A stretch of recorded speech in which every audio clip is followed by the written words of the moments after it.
নমস্কার বন্ধুরা, আমার নাম হচ্ছে মুখার্জি। তোমরা দেখছো মুখার্জি টেকনিক্যাল আমার ইউটিউব চ্যানেল। Welcome guys. তো আজ আমি করব আইবল সাউন্ডস্টিক BT14 এর আনবক্সিং। তো চলো এর আনবক্সিং কেমন হয়, এর ভেতরে কী কী মেটেরিয়ালস আছে চলো দেখি আমরা। তো এটা হচ্ছে তোমার আইবলের যে সাউন্ড বক্স যার কথা বলেছিলাম, এটা হচ্ছে একটা ব্লুটুথ স্পিকার যার মডেল নাম্বারটা হচ্ছে আইবল সাউন্ডস্টিক BT14। তো এটা হচ্ছে খুবই সুন্দর। তো দেখো এর ফিচার্সের ব্যাপারে কী কী লেখা আছে এখানে, সমস্ত ফিচার্স স্পেসিফিকেশান, এমনকি কন্ট্রোলিং, ব্যাটারি কেমন, আর ইনপুটস কী কী আছে, প্যাকেজিং কন্টেন্টস কী কী আছে, এগুলো সব লেখা আছে। সমস্ত ফিচার্স আমি বলে দিই। তো এর মধ্যে খুবই পিওর অ্যান্ড অ্যামেজিং সাউন্ড আছে। আর হচ্ছে তোমার যে একটা জিনিস খুব সুন্দর দেওয়া, যেটা তোমার হচ্ছে LED ডিসপ্লে আছে, সবথেকে ভালো জিনিস LED ডিসপ্লে। আর তার সাথে থাকবে তোমার রিমোট কন্ট্রোলিং, আর কী কী মোড আছে, USB মোড আছে, অক্স মোড আছে, এমনকি তুমি মেমোরি কার্ডও ডিরেক্টলি লাগাতে পারবে। আর হচ্ছে তোমার একটা খুব সুন্দর জিনিস, যেটা কিনা একটা সুন্দর বলে যে সিম্বলটা আছে তার মধ্যে লাইট খুব জ্বলে, খুব সুন্দর লাইট জ্বলে, বিভিন্ন সময় বিভিন্ন রকম কালারের হয়ে যায়। তো দেখাচ্ছি, তো চলো এর আনবক্সিং করি। এই হচ্ছে আইবলের সাউন্ড স্টিক। দেখো ওপেন করছি। এই হচ্ছে প্রথমে আছে তোমার, এখানে হচ্ছে অক্সের কেবিল। এই দেখো এটা হচ্ছে USB কেবিল, যেটা দিয়ে তুমি চার্জ দিতে হবে। যদি একবার চার্জ দাও তাহলে মিনিমাম 5-6 ঘন্টা ব্যাকআপ তো দিয়ে দেবে তোমার। 5-6 ঘন্টা না হলেও আমার যদি ধরো না 3 ঘন্টা তোমাকে দেবে অবভিয়াসলি। আর হচ্ছে তোমার এই হচ্ছে রিমোট, যেটা কথা বলেছিল, রিমোট দিয়ে তুমি গান চেঞ্জ করতে পারবে, অনেক রকম সুবিধা আছে। তো এটা হচ্ছে তোমার বক্স।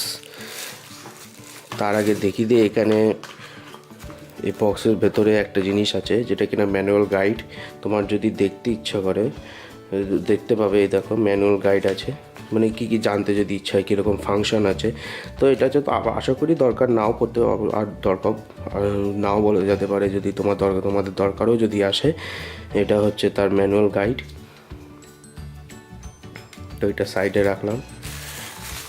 এইটা হচ্ছে ব্লুটুথ বক্স, পোর্টেবল আছে, তুমি সব জায়গায় নিয়ে যেতে পারবে। ধরো তোমার ব্যাগে করে নিয়ে গেলে বা পকেটে করে টুকি নিয়ে যেতে পারলে। এটা হচ্ছে তার বক্স। এই হচ্ছে তোমার আইবলের স্পিকার। এটা হচ্ছে LED ডিসপ্লে আছে। আর এই যে জায়গাটা বলছিলাম আইবল যে সিম্বলটা, এখানে লাইট জ্বলে। তো পেছনে তোমার ওইখানে বাটনস আছে কী কী দেখে নিই। তো পেছনে তোমার ওইখানে বাটনস আছে কী কী দেখে নিই। তো এখানে হচ্ছে তোমার গান পজ, গান স্টার্ট করার হচ্ছে বাটন আছে, এদিকে গান চেঞ্জ করা, এদিকে গান আগে পেছনে নিয়ে যাওয়ার বাটন আছে, এদিকে যে ম্যানুয়াল বাটন আছে, হ্যাঁ।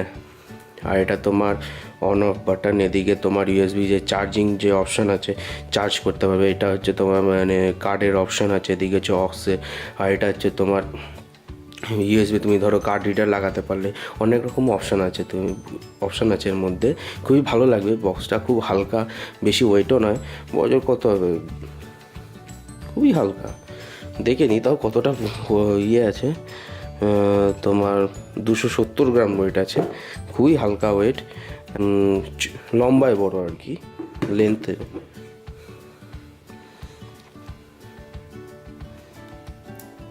তো আমি একটা গান টেস্টিং করে দেবো যে কীরকম সাউন্ডের, কেমন কোয়ালিটি, সাউন্ড ক্ল্যারিটি কীরকম। তো আমার কাছে ফোনটা এখন পাশে নেই, সেহেতু আমি একটা মেমোরি কার্ড দিয়ে চেক করে দেখবো। তো চলো দেখি আমার মেমোরি কার্ড ঢুকিয়ে দেখি।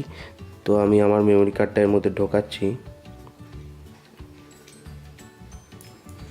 হ্যাঁ, প্রথমে একটা জিনিস বলে দিই, তুমি যদি রিমোট দিয়ে অন করতে যাও, তার যদি দেখো বক্সের এই জায়গা যদি অফ থাকে, তাহলে কিন্তু যতই তুমি রিমোট দিয়ে অন করো বক্স কিন্তু অন হবে। মেন হচ্ছে তোমার বক্সের সুইচটাকে অন করে দেওয়া, হ্যাঁ, তাহলেই তুমি রিমোট দিয়ে অফ করতে পারবে, অন করতে পারবে। এবং যদি পারফেক্টলি যদি অফ করতে চাও, তাহলে বক্স থেকেও রিমোট দিয়ে যেমনি অফ করলে আর ডিরেক্টলি, আর তোমার বক্স থেকেও সুইচটা অফ করে দিতে হবে, তাহলে সবই বন্ধ হয়ে যাবে। এই হচ্ছে, এবার হচ্ছে আমার লাগলো আইবলের আনবক্সিং ভিডিওটা। তো চলো। এই ভিডিওটা যদি তোমাদের ভালো লাগে, খুব পছন্দ যদি হয়, তো প্লিজ লাইক করো, কমেন্ট করো, শেয়ার করো, আর সাবস্ক্রাইব করতে ভুলো না যেন। তো ওকে, বাই গাইস, বাই।